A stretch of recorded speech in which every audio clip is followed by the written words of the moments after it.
പൂട്ടിയ തോട്ടങ്ങളിലെ തൊഴിലാളികൾക്ക് ഓണം ആഘോഷിക്കാൻ 2000 രൂപയുടെ അലവൻസും 1000 രൂപയുടെ കിറ്റും നൽകാൻ സർക്കാർ ഉത്തരവ്. നാളെ മുതൽ കിറ്റുകൾക്കുള്ള കൂപ്പൺ വിതരണം ചെയ്യും. അലവൻസ് ഓരോ തൊഴിലാളികളുടെയും അക്കൗണ്ടിൽ ലഭിക്കുമെന്ന് പീരുമേട് എംഎൽഎ അഡ്വക്കേറ്റ് സിറിയക് തോമസ് ഇടുക്കി വിഷനോട് പറഞ്ഞു.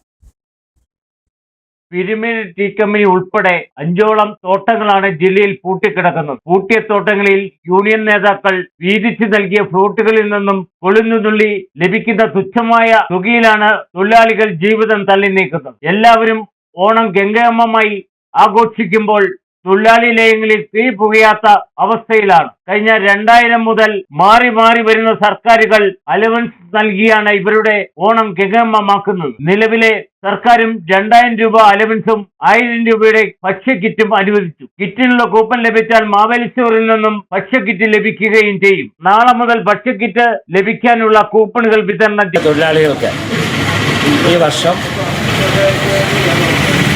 സംസ്ഥാന ഗവൺമെന്റിന്റെ ഓണസമ്മാനമായി 2000 രൂപ ഓണ അലവൻസും അതുപോലെ തന്നെ 1000 രൂപയുടെ ഭക്ഷ്യ കൂപ്പണും നൽകുന്നതാണ്.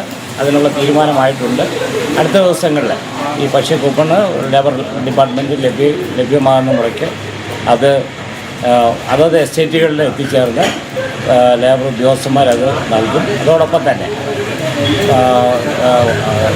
നമ്മുടെ തുക കൃത്യമായി ഓരോ തൊഴിലാളികളുടെ അക്കൗണ്ടിൽ ഈ ദിവസങ്ങളിൽ തന്നെ എത്തുന്നതും അലവൻസ് ഓരോരുത്തരുടെയും അക്കൗണ്ടിലെത്തും. സർക്കാർ തൊഴിലാളികൾക്ക് സഹായം അനുവദിച്ചതോടെ തോട്ടം മേഖലയിലും പട്ടിണിയില്ലാതെ ഓണം ആഘോഷിക്കാൻ കഴിയും. പീരുമേട് എംഎൽഎ അഡ്വക്കേറ്റ് സിറിയക് തോമസ് തൊഴിൽ മന്ത്രി ബിന്ദു കൃഷ്ണയ്ക്ക് നൽകിയ നിവേദനത്തെ തുടർന്നാണ് നടപടി ഉണ്ടായിരിക്കുന്നത്. Idukki vision news, Upputhara.